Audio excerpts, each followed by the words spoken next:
Gabica gaka ga Karen Nyamu akĩũmĩrĩria Kimani Ichung'wa na njĩra ya kũmũhĩmbĩria nĩgakenetie Akenya na njĩra nene mũno.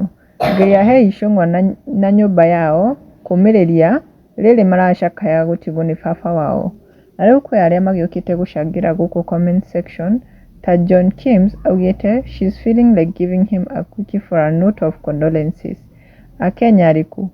Mwarĩ wa Nyaga nake nĩacangĩre akauga Akenya arĩkũ hihi anyway my condolences to the family. Nake Richie Mwash nĩaugĩte okay nĩtwagĩkena rĩu tũkarĩe supper kwa Ichung'wa mwago nĩmũrahĩtia thikũ tũrĩ.